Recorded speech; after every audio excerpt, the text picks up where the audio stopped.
आज बहुत हर्ष की बात है। आज मेरा भाग्य का उदय हुआ। सतगुरु की दर्शन के लिए मैं यहाँ तक आ गया हूँ। सतगुरु की दर्शन करते हुए सभी सत्संगी को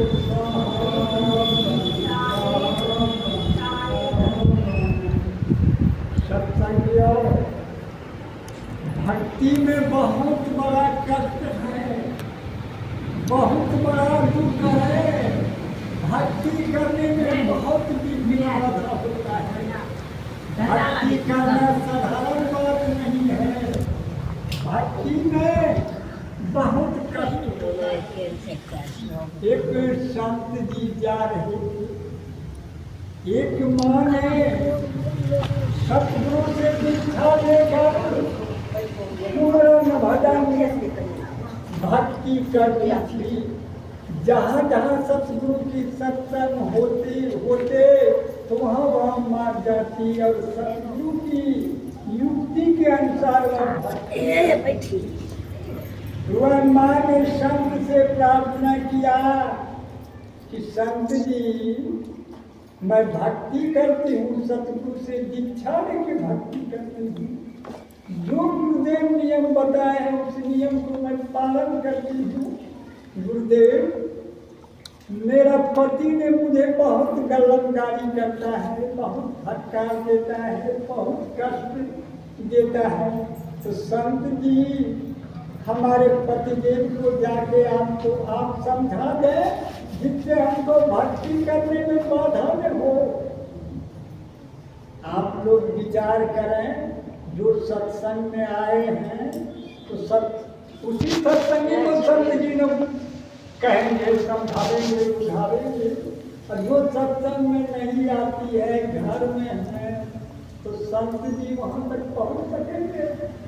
इसलिए भक्ति में बहुत बड़ा कष्ट है, बहुत बड़ा दुख है।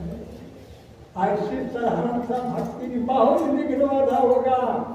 सत्संग में जब आइएगा, लेट हो जाएगा तो हम तो हल्ला करने लगेगा। सबके साथ में ऐसा बात लगा हुआ है। वो आप ही के पास में, हर के पास में लगा हुआ है।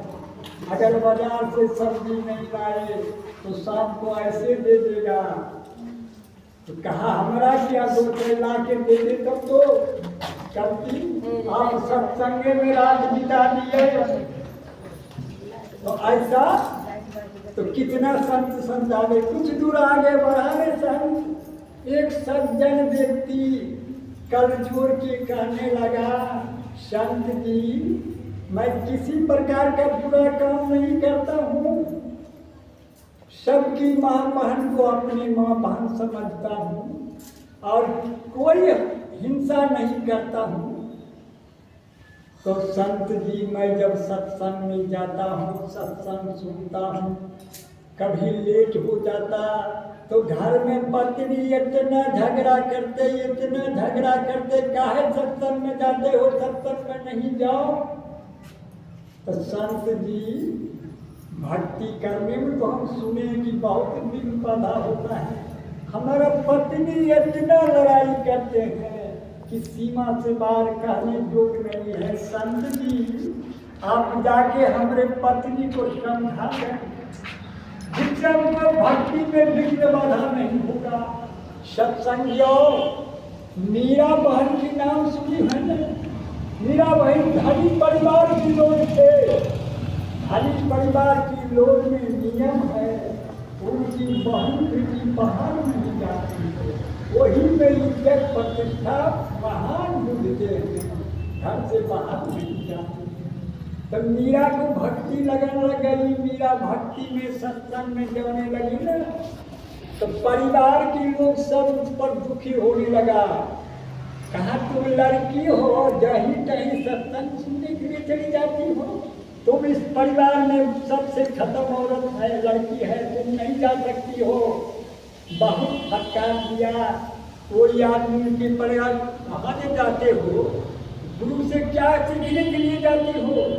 कहा मैं गुरु के पास कहाँ जाती हूँ, मैं तो आत्म कल्याण की बात खोज रहा हूँ कि मेरा आत्मा का कल्याण कहाँ होगा। मैं वहीं जा रहा हूँ, गुरु के पास साथ में नहीं जा रही हूँ, लेकिन परिवार की लोग उसको मीरा को कष्ट देखे, भक्ति में विघ्न बाधा कष्ट बहुत होगा। ऐसी साधारण बात नहीं है कि भक्ति में चलाए, बहुत विघ्न बाधा, यहाँ पर भी विघ्न बाधा, सत्संग में नहीं होगा, रोज पर जाइएगा तो विघ्न बाधा होगा। हुआ मीरा बहन, घर द्वार को त्यागना पड़ा मीरा बहन को, परिवार के लोग जहर दे दिया, लेकिन मीरा बहन को कुछ नहीं हुआ।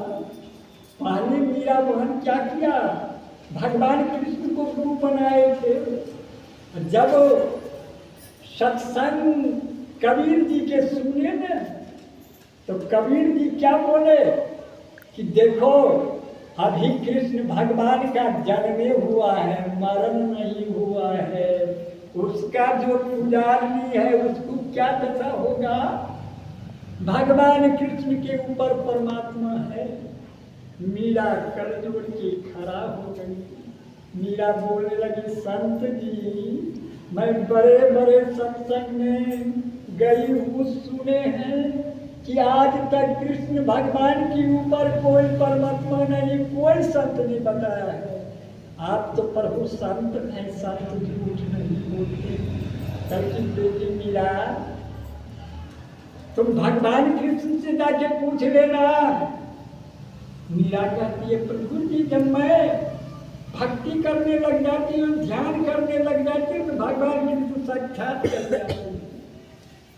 तो कहा पूछ लेना, भगवान झूठ नहीं बोलेगा कि हमारे ऊपर परमात्मा है कि नहीं। मीरा सुनी, सत्संग समाप्त हुई। मीरा क्या किया, उस जगह से चले आए, फिर हाथ गोर धो के ध्यान पर बैठ गई, भगवान कृष्ण को आह्वान करने लगी। आह्वान करते करते रोने लगी मीरा, जोर जोर से रोने लगी। भक्त की जब आवाज सुने भगवान कृष्ण दौड़ा हुआ आया न, बोला, बोल बेटी मीरा, तुमको किसने धमकाया है, किसने मारा है, किसने गाली दिया, उसको आज मैं नहीं छोड़ूंगा। कहा प्रभु मुझे न कोई गाली दिया न धमकाया, किसी प्रकार की बात नहीं करी। जब मंदिर में मैं आपकी मंदिर में जब मैं पूजा कर रही थी ना, पूजा जब समाप्त हुई तो कान में मुझे आवाज आया सत्संग के। मैंने सोचा कि भगवान का कथा हो रहा है, घर जाके क्या करूं, कथा को कुछ देर सुन लो। सत्संग में गई न तो संत जी बोला कि भगवान कृष्ण के पर ही परमात्मा है। हाँ प्रभु आपके करके, हाँ परमात्मा है, कितनो ध्यान किए कुछ किए आज तक मिला नहीं है, तो आपके ऊपर है परमात्मा का। हाँ तो हमारा तो अगला जन्म कुत्ती में होगा, गली गली रोटी खाऊंगा, टुकड़ा खाऊंगा, बासी रोटी खाऊंगे, नंगे रहूंगी, तो मेरा कल्याण नहीं होगा। तो मैं अपना जीवन का कल्याण करा सकती हूँ, कहाँ बेटी कल्याण करा सकती हूँ। तो मीरा ने जाके रविदास को गुरु बनाया, मीरा की कल्याण हो गई। देखिए भक्ति में कितना विघ्न बाधा है। शबरी जब परिवार में भक्ति करती थी ना, तब परिवार के लोग शबरी को नहीं जाने देती थी, परिवार के लोग रोक लेती थी, लेकिन शबरी क्या करती थी, जाके सत्संग सुन आ जाते थे, जहाँ होता है जाके सुन के चले जाती। परिवार के लोग, माँ बाप कोई नहीं खुश है, तो सब लोग विचार करके क्या किया, शबरी को घरे से बाहर कर दिया। किसी गांव में जाने का काम नहीं, किसी गांव में नहीं जाने का, जंगल में जाओ तुम पगली हो गई। इतना बड़ा समाज है, ऐसा लड़की कहीं नहीं देखे। बहुत विघ्न बाधा हुआ, लेकिन शबरी मानी, जंगल में जाके कुटी बना के तपस्या करने लगी। जब तपस्या सफल हो गई ना, अब क्या कहते हैं लोग, शबरी मैया महान है भक्ति में। जब तक शबरी मैया धरती पर रहेगी तब तक शबरी की नाम होगी। देखिए पहले कितना कष्ट हुआ, जब साधना में कर ली, शबरी भक्ति में प्रांगत हो गई, तो महान हो गई। जब तक गंगा में पानी रहेगी तब तक सबरी माँ रहेगी, लेकिन कितना कष्ट होगा, भक्ति करने में कष्ट बहुत होता है।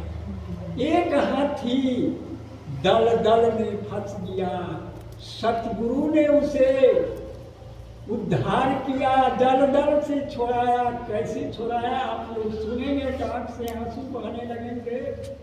वह हाथी राजा का लड़ाई का हाथी था। राजा जब लड़ाई करता था ना तो वही हाथी से करता था। पीलीवान बिचारे ले गए थे घुमाने के लिए, नदी में पानी पिलाने लगा हाथी को, तो हाथी लसक गया, दल दल में फंस गया। पीलीवान कितनों कोशिश किया ना हाथी को ऊपर करने का, और हाथी डरते जा रहा है। जब कोई उपाय नहीं देखा, पीलीवान जाके राजा के पास गया, कहा राजन हाथी तो फंस गया, दलदल में ऊपर नहीं हो रहा है, मैं क्या करूं, बहुत प्रयास किया, आप जाके देखें। राजा आया, देखा, राजा अपना कोशिश किया, तो हाथी और दलदल में दबते जा रहा है। राजा व्याकुल हो गया कि हाथी लड़ाई का हाथी है, ये मेरा दाहिना हाथ है, हाथी मर जाएगा दलदल में तो मैं भी मर जाऊंगा, कोई उपाय नहीं देखा ने। तो राजा क्या किया, पूरे राज में ढोलहा गिरा दिया, मेरे हाथी को दलदल से कोई निकाल दोगे ना, उसको मन जो पसंद का अनुसार उसको इनाम दिया जाएगा, डाला भर सोना दिया जाएगा, बहुत चीज इनाम दिया जाएगा। नगर में शोर हो गया।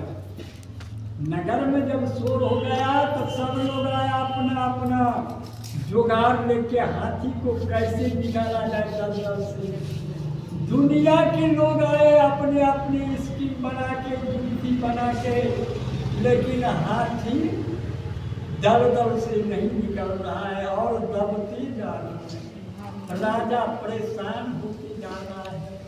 जितना भी लोग आए किसी का बुद्धि काम नहीं किया, हाथी दलदल में फंसा हुआ है, निकाल नहीं रहा है। राजा व्याकुल होकर मूर्छित हो रहा है कि अब मेरा हाथी जब मर जाएगा तो मैं भी मर जाऊंगा, नहीं बचूंगा। जब राजा व्याकुल हो गया ना, राज दरबार में मंत्री रहता है। मंत्री राजा बहुत होशियार मंत्री रखता है। मंत्री जो कहता है राजा मानता है, और राजा जो कहता है मंत्री मानता है। राजा के मन में हो गया बात करना है तो मंत्री से जाके पूछता है। मंत्री सोच समझ लेता है कि ये राजा जो मन में ठाना है ये काम ठीक है या नहीं। मंत्री युक्ति बताकर कह देते हैं कि ठीक है तो करता है, नहीं ठीक है तो नहीं करता है। तो राजा ने सोचा कि अंतिम में तो मंत्री का परामर्श लिया जाता है। राजा मंत्री को बुलाया, कहा मंत्री जी हाथी कीचड़ में फंस गया, दलदल में फंस गया, हाथी मर जाएगा, मैं भी मर जाऊंगा, आपका मंत्री ये खत्म, राजा नहीं रहेगा तो मंत्री बनोगे कैसे, कोई उपाय बता। मंत्री ने कहा राजन जो बिगड़ा हुआ है ना, वह आगे चल के सफल जाता है, उसका जिंदगी सफल हो जाता है। जिसका जीवन सुधरा हुआ है उसका बिगड़ जाता है। हाथी दलदल में फंसा है, एक दिन इसका कल्याण होगा। जो ऊपर है में है उसको एक दिन दलदल में फंसना होगा। मंत्री ने कहा युक्ति बताइए। कहा राजन लहरतल्ला तालाब के किनारे एक संत जी कुटी बना के रहते हैं, उसके अलावा संसार में कोई हाथी को नहीं निकाल सकता है, वही निकाल सकता है। राजा पूछता है कौन है? कहा कबीर साहब है। कहा ठीक है राजा, हाथी घोड़ा सिपाही लेके चले गए काशी की लहरतल्ला के तालाब कुटी बना के जहाँ कबीर जी का निवास स्थान था, हाथी को लगा दिया। सब सिपाही राजा जाके कबीर जी को दंडवत प्रणाम किया। कबीर जी ने कहा, राजा हो कि इस कुटिया में आए हो, इस गरीब की कुटिया में आए हो, मैं क्या स्वागत कर सकता हूँ राजा लोग को। राजन कहो क्या विपत्ति पड़ गया आपको जो कुटी में आया। कहा संत जी हमारे ऊपर घनघोर विपत्ति पड़ गया। कहा कौन सा विपत्ति पड़ गया। कहा मेरा हाथी दलदल में फंस गया, कोई दलदल से निकाल नहीं पाता है, तो मैं आपकी शरण में आया हूँ। हाथी कैसे निकलेगा, आप युक्ति बता दें, निकालने का रास्ता बता दें। तो कबीर जी ने कहा कि मेरा बात मानोगे, हम जो कहेंगे उस बात को मानोगे, तब तो हाथी दलदल से निकल जाएगा। अगर बात नहीं मानिएगा तो जहाँ है तहाँ कहीं रहेगा। राजन कल जो के कहा, संत जी आप जो कही वो बात को मानने के लिए मैं तैयार हूँ। कहिए, कहा आप बाजा लाए, बजने वाला बाजा, डीजे बाजा लाइए। सिपाही और जो था न, कहा हाथी निकालने का बात कर रहा है, कर ये कहीं बुढ़वा कह रहा है कि बाजा लाई, बाजा लाइए। बाजा बोलेगा, राजा पूछते हैं कौन बाजा, डीजे बाजा। कभी कान का डीजे बाजा कुछ सुनता है, लोग बोलता है तो कान को बंद कर देता, वो बाजा नहीं चाहिए। उस समय में मुंह से फूकने वाला बाजा, जब शादी ब्याह में बजाते थे तो लोग आंसू मारते थे। अभी डीजे तो कोने बंद कर देता है, बहरा हो गया है डीजे के बाद से ढेरी लोग गाँव में सुनता उनता नहीं है, नहीं सुनता है डीजे। उस समय का जो मुंह से फूकने वाला जो बाजा था, वो जब अभी दुर्गा थान में बजाता है ना, देखिएगा क्या क्या करता है ना, तो सुनने में बड़ा मन लगता है। कोई ढंगो उनको नहीं सुनता है, का वही बाजा चाहिए। बाजा का नाम बोला तो सिपाही सब हाथने लगा कि बुढ़वा बाजा लेके क्या करेगा, हाथी को निकल रहा है कि डीजे फूटता है, लगता है बुढ़वा पगला गया। कबीर साहब ने कहा वही बाजा चाहिए। हुआ राजा मंगाया मुंह से फूकने वाला कुछ। आज डेढ़ पर 2 बाजा हो, बाजा लाए, 60 बाजा और रहता है इसमें, लकड़ी से बनाने वाला किसी के बहुत सब अपना चलान होता है, सब सामान लाए करके नौका लाओ, नाव पर सब बाजा वाला को चढ़ा दिया। कबीर जी भी चढ़ा गया, कबीर जी जब चढ़ गया, हाथी जिस समय दलदल में फंसा हुआ था न, उस जगह का बाजा बाजा कान में सटा के, हाथी के कान में सटा के, सुतू वाला 2 हो पहियो के दरियो 2 हो, सुतू बदलने लगा। उस समय लड़ाई झगड़ा में डंका बोलता था। जब हाथी की कान में जब बदलने लगा ना फूकने वाला, हाथी मन में विचार किया, लगता है मेरा मालिक युद्ध में कहीं फंस गया, इसलिए हमको बाजा बजा के जगा रहा है। मनो कीमत खाता है तो कीमत हराम हो जाता है, लेकिन पशु कीमत खाता है तो सही काम करता है। हाथी के दिल में आ गया कि मेरा राजा अपनी फंस गया, इसलिए तुझे बजा रहा है, जगा रहा है। हाथी देह को हिलाने लगा, गोर को हिलाने लगा। जब धरती दलदल हुआ न पैर उसका, हाथी जोर लगाया, बाजा बोल रहा है, हाथी जोर लगाया, छला जैसे गाड़ी सब फंस जाता है ना, ऐसे ऐसे करता है, छालांग मारता है तो कहीं निकल जाता है। नहीं किसी को डांटते रहेगा कुछ नहीं होगा। हाथी दलदल में पैर बराबर हुआ, देखो सहने लगा, साथे साथे जंप कर गया, जाके जमीन पर सूखा जमीन में हाथी लेट गया। लोग देखने के लिए सब आ गए। सतगुरु चारों खाने में भ्रमण करने से परमात्मा नहीं मिलता है। चारों युग में लोग परमात्मा को खोज रहा है, परमात्मा किसी को आज तक नहीं मिला और न मिलेगा। यह मिलने वाला जीव नहीं है। शब्द स्वरूप पिंड प्राण नहीं। ये तो शब्द बोल रहे हैं कहीं है, अभी तो बोल रहे हैं कहीं का हुआ है, तो परमात्मा शब्द रूप उसका यंत्र है। अब पिंड प्राण नहीं, बिना शरीर के जो कोई उसमें प्राण नहीं है। ऐसी परमात्मा को भूख नहीं लगता है। आप जो केला लखनऊ और मिश्री दूध खिलाते हैं तो झूठ हो नहीं रहा, खाता उनका नहीं है। परमात्मा को ऋषि मुनि देवता ने सब खोजते खोजते थक गया, किसी को नहीं मिला। परमात्मा के रक्त गंधर्व मुनिजन जितना भी है सब थक गया, लेकिन उसका किसी को अंत नहीं मिला। उसके रहस्य कोई नहीं जाना। क्यों जानेगा? परमात्मा सबके अंदर भी समाया हुआ है। जितना भी आदमी है सबके साथ परमात्मा है। किसी को तो प्रणाम करते हैं, क्यों करते हैं?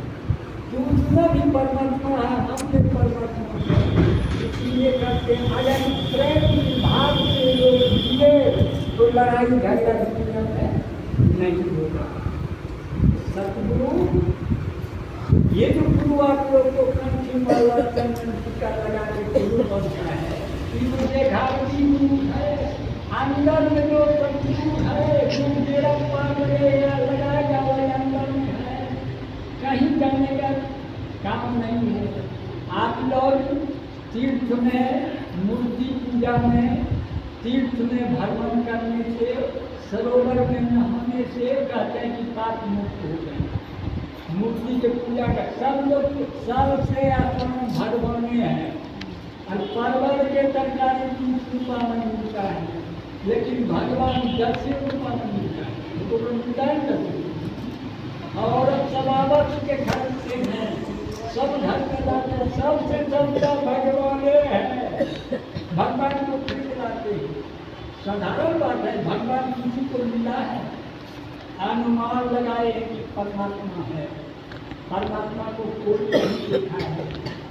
तीर्थ में भ्रमण करने से, सरोवर में नहाने से मेरे पाप दूर होता है। ऐसा भीड़ रहता है, पाप दूर हो नहीं हो। गंगा जी में ऐसा भीड़ रहता है, तीर्थ लोग ऐसा होता है, लेकिन सत्संग में ऐसा शक्ति है। संत जो है ये शरीर का पाप हर देता है। हर पाप करने का, यहाँ आइएगा तो अनाम शराब जो कुछ जाते हैं, यहाँ आने के बाद हो जाएगा। ये वास्तविक बात, सही बात है, यहाँ काम हो जाएगा। और तीर्थ मर्थ मुक्ति में ये शक्ति नहीं है।